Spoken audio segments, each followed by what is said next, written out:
Chaos is escalating in Afghanistan as the United States accelerates evacuation efforts. Western security forces have exchanged fire with unknown gunmen at Kabul airport. At least one Afghan has been killed and 3 others injured. The violence comes as Washington hopes to finish evacuations by the end of the month. That's the same deadline set for a full troop withdrawal.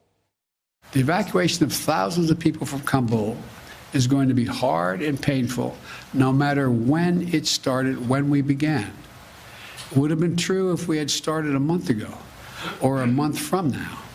There is no way to evacuate this many people without pain and loss of heartbreaking images you see on television. About 30,000 people have been evacuated over the past week. NATO reported that at least 20 have died near the airport. Witnesses say some were shot while others were killed in stampedes.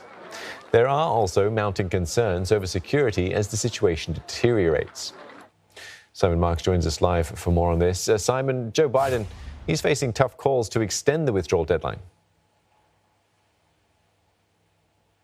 Yeah, he's under a lot of pressure from America's traditional allies in the G7 and also from members of Congress, both Democrats and Republicans, who say the president needs to make good on his pledge to bring everyone back from Afghanistan or out of Afghanistan that he promised to get out of Afghanistan. But the Taliban today insisting that August the 31st is the deadline for American troops to get out. If they extend it, that means they are extending occupation, while there is no need for that. I think it will deteriorate the relation, will create mistrust between us. If they are intent on continuing the occupation, so it will provoke a reaction.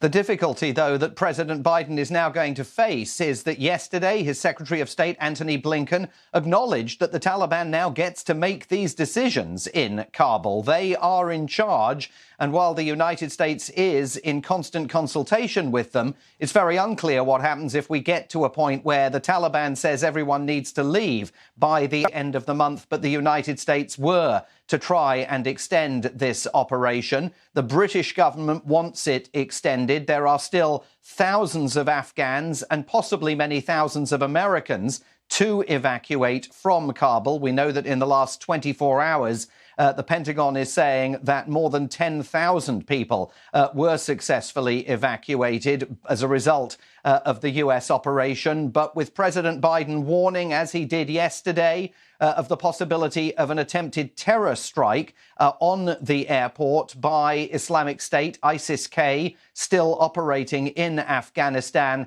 it's very clear that this is still a national security crisis for his administration, and some pretty tough conversations lie ahead with other G7 leaders.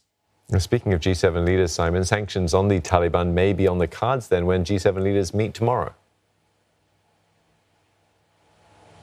Yeah, it's distinctly possible, and President Biden hinted over the weekend at the possibility that fresh sanctions will be put in place against the Taliban. But again, he's got difficult calculations to make here because the official administration position remains that the United States has not yet reached a conclusion about whether to recognize the government in Kabul. Top US officials say that the Taliban need to show who they are. What are they actually going to do in power? They've promised that women's rights, for example, will be protected, but only to the extent of the opportunities to do that under Sharia law. So what does that mean for millions of women in Afghanistan, for example? What does it mean about the education of girls in Afghanistan and other human rights issues that President Biden says will be a priority in his policy towards the country? That, though, is still for the future.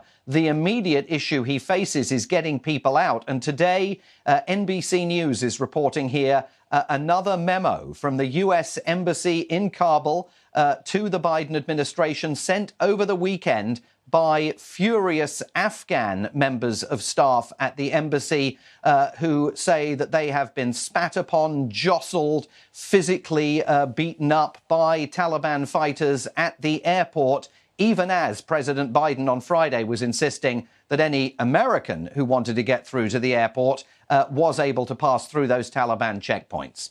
Yeah, some difficult times ahead. Simon Marks speaking to us from the U.S. Capitol, Washington, D.C.